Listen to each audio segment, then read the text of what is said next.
성경 197쪽에 있습니다.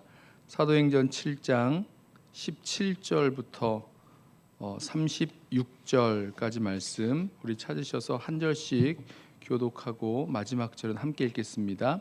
사도행전 7장 17절부터 한 절씩 교독합니다. 하나님이 아브라함에게 약속하신 때가 가까움에 이스라엘 백성이 애굽에서 번성하여 많아졌더니 요셉을 알지 못하는 새 임금이 애굽 왕위에 오르매 그가 우리 족속에게 교활한 방법을 써서 조상들을 괴롭게 하여 그 어린아이들을 내버려 살지 못하게 하려 할세.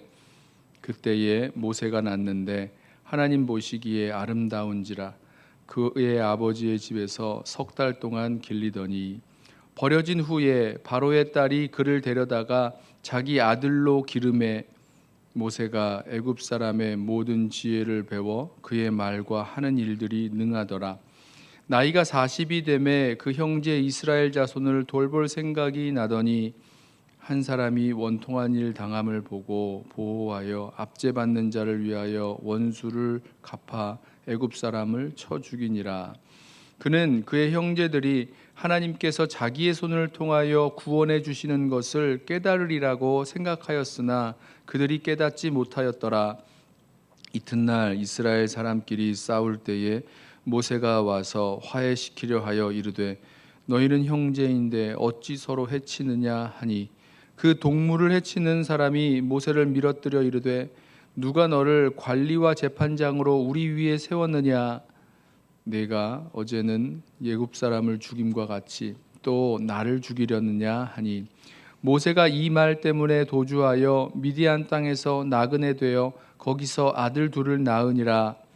40년이 참에 천사가 시내산 광야 가시나무 떨기 불꽃 가운데서 그에게 보이거늘 모세가 그 광경을 보고 놀랍게 여겨 알아보려고 가까이 가니 주의 소리가 있어 나는 내 조상의 하나님 즉 아브라함과 이삭과 야곱의 하나님이라 하신대 모세가 무서워 감히 바라보지 못하더라. 주께서 이르시되 내 발에 신을 벗으라. 내가 서 있는 곳은 거룩한 땅이니라. 내 백성이 애굽에서 괴로움 받음을 내가 확실히 보고 그 탄식하는 소리를 듣고 그들을 구원하려고 내려왔노니 이제 내가 너를 애굽으로 보내리라 하시니라. 그들의 말이 누가 너를 관리와 재판장으로 세웠느냐 하며 거절하던 그 모세를 하나님은 가시나무 떨기 가운데서 보이던 천사의 손으로 관리와 속량하는 자로서 보내셨으니 이 사람이 백성을 인도하여 나오게 하고 애굽과 홍해와 광야에서 40년간 기사와 표적을 행하였느니라. 아멘. 스데반 집사가 회당에서 예수 그리스도를 증거할 때에 지혜와 성령이 가득해서 아무도 이 스데반의 그 증거를 거부하거나 반박할 수 없었던 그런 상황에 있었습니다. 그러자 사람들이 스데반을 이렇게 말씀으로 이길 수 없으니까 모함을 해서 공회에 고발을 하죠. 하나님과 모세를 모독했다. 또 성전과 율법을 거슬려 말했다라는 그런 모함을 합니다. 그래서 스데반이 붙잡혀가고 공회에서 여기에 대해서 이제 대답을 하는 자신의 그 신앙을 대답을 하는데 그 중에서 이제 이스라엘 역사를 통해서 자신의 그 답변을 이제 행합니다. 하나님이 아브라함 불러내셔서 아브라함에게 이 땅을 너와 내 자손에게 주리라 약속하신 그 약속을 하셨다.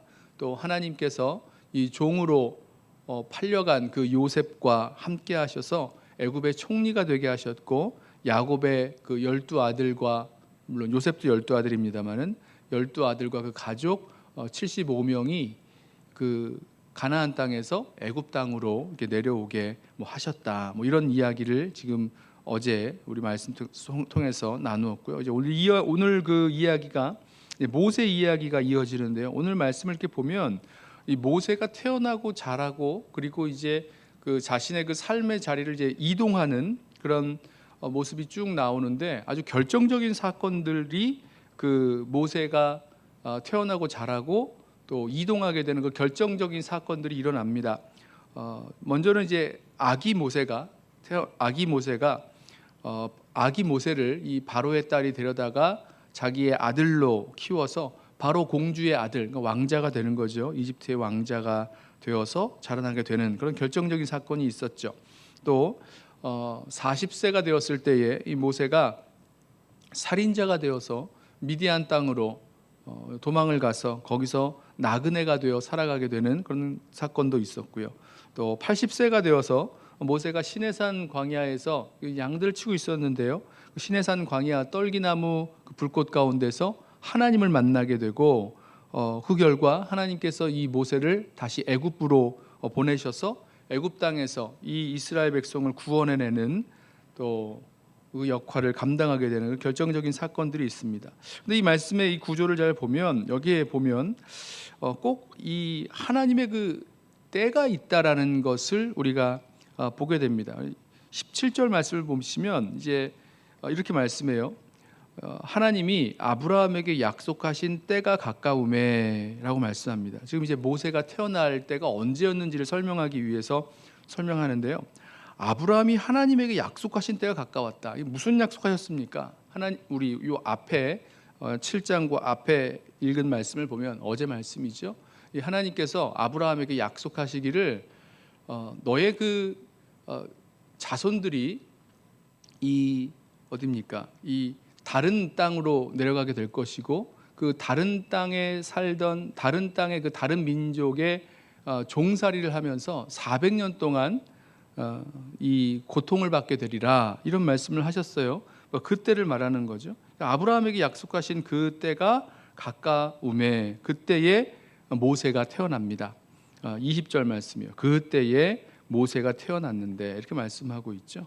또 23절을 보면 나이가 40이 되매라고 말씀합니다. 그러니까 하나님께서 이 모세의 그 40년 동안의 그 시간 자라나고 공부하고 또 애굽의 모든 학문과 또 말과 이런 것들을 다 익히고 또 장성하게 되는 그런 시간이 되었죠. 그때에 이 살인자가 돼서 미디안 땅으로 도망치게 되는 일이 되는 거죠. 또 30절을 보시면 40년이 참해 이렇게 말씀합니다. 40년이 참해. 이때도 마찬가지죠. 나이 40에 이 살인자가 돼서 미디안 땅에서 나그네로 양을 치면서 살던 이 모세가 40년이 이제 차니까 그때에 하나님께서 모세를 다시 부르시는 거죠. 모세를 만나시고 모세를 불러서 이제 애굽으로 보내셔서 이스라엘 백성을 구원해내는 그 일에 사용하시는 일들이 벌어집니다. 저는 이 모습을 보면서 하나님께서 하나님의 그 역사와 계획을 이루어 나아가시는 타임라인이 있구나라는 것을 보게 됩니다. 하나님이 정하신 그 시간이 있는 거예요.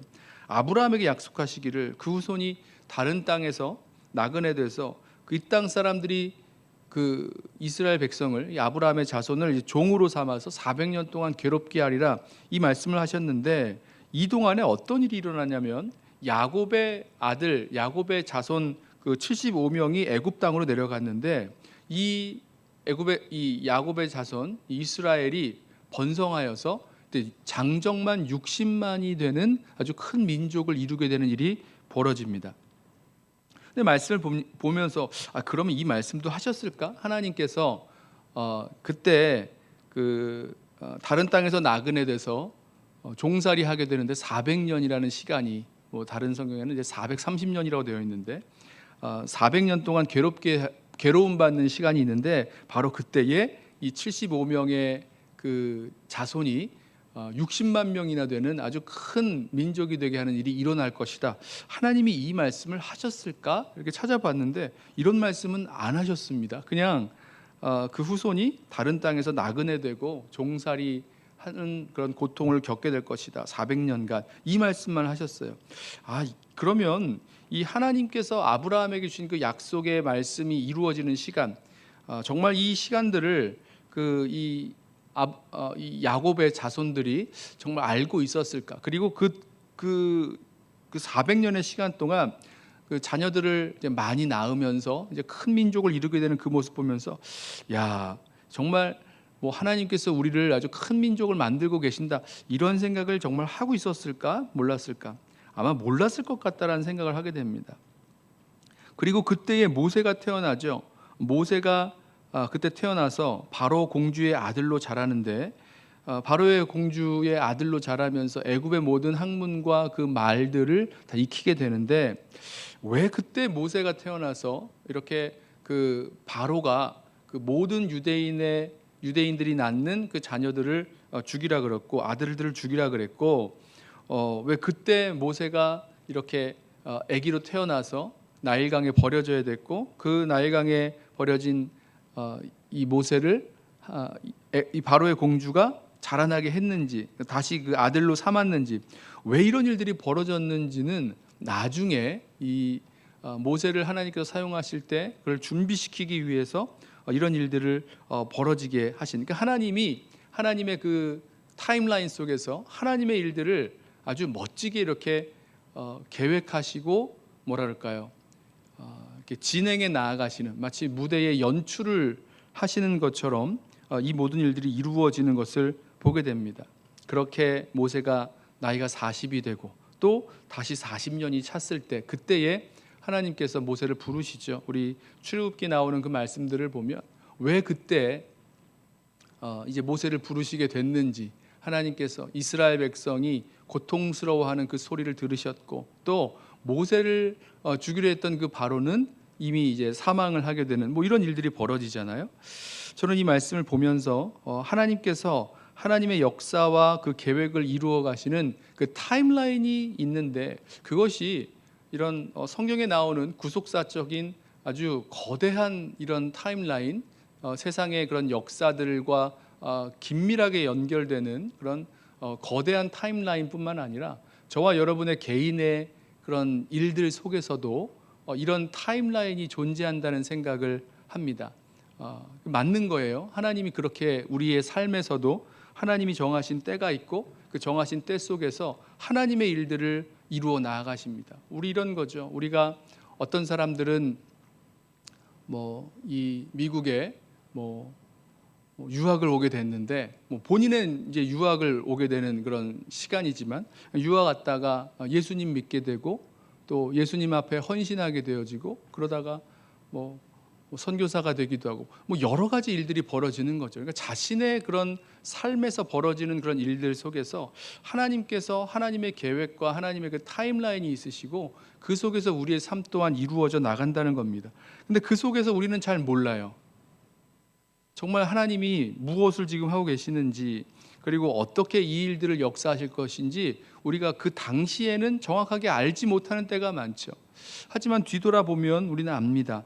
야, 이때 하나님께서 나를 부르셨고 내 삶 속에서 역사하고 계셔서 나를 이 일을 위해서 준비시키고 계셨구나, 나를 훈련시키고 계셨구나, 또 나에게 말씀하고 계셨구나, 그런 것들을 우리가 이제 시간이 지나가면 우리의 삶을 돌아보면서 알게 되는 거죠.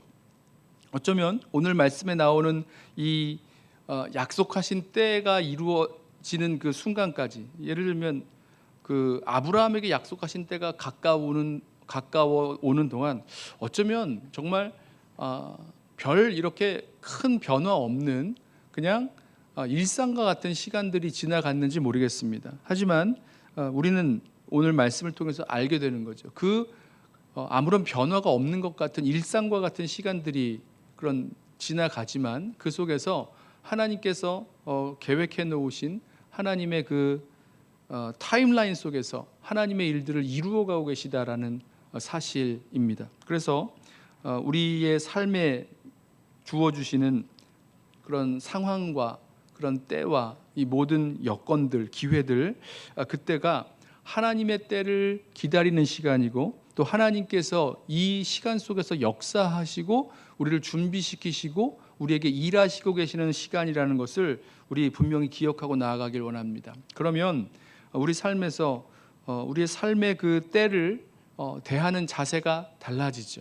뭐 학생으로서, 아니면 뭐 직장인으로서 일을 하는 그런 여러 삶의 자리에서 이때가 하나님의 그 계획하시고 역사하시고 섭리하시는 그 때 가운데 있다는 거. 어쩌면 그때가 힘들 수도 있어요. 이스라엘 백성이 그 애굽 땅에서 나그네 되어서 종으로 400년 동안 살아갈 때 힘들었던 시간이죠. 하지만 그 시간을 통해서 하나님께서 이스라엘 백성을 75명의 이스라엘의 그 자손을, 야곱의 자손을 60만 명이 되도록, 여러분 400년 동안 75명의 그 자손이 60만이 되는 그런 놀라운 일이 벌어지고 있었다는 것입니다. 힘들었던 시간이었겠지만 그런 역사가 있다는 것 기억하면서, 또 모세에게 이런 그 아기가 버려지고, 또 바로 공주의 바로 공주의 아들로 자라다가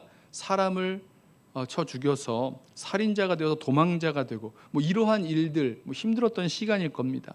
또 나이가 80이 되도록 그 양을 치면서 살았던 그 시간들도 그렇게 뭐 좋았던 그런 시간은 아니었을 것 같아요. 하지만 그 시간들이 바로 하나님의 그 타임라인 속에서 우리 한 사람 한 사람을 또 만지시고 또 역사하시고 준비시키시고 뭔가 하나님의 일을 계획해 나아가고 계시는 그런 시간이었음을 우리 기억하면서, 우리에게 주신, 우리에게 살아가게 하신 이 시간과 그 때를 정말 충성스럽게, 또 하나님의 그 역사가 있음을 믿고 신뢰하면서 살아갈 수 있는 저와 여러분 되기를 원합니다. 오늘 하루가 바로 그 하루고요. 오늘 하루의 이 시간도 하나님께서 우리를 통해서 일하시고 역사하시고 하나님의 뜻을 이루어 나아가시는 어떤 한 부분이 되는 것을 믿고, 오늘 하루도 주님께 충성스럽게 살아가는 저와 여러분 되시기를 예수님의 이름으로 부탁하며 축원합니다. 기도하겠습니다.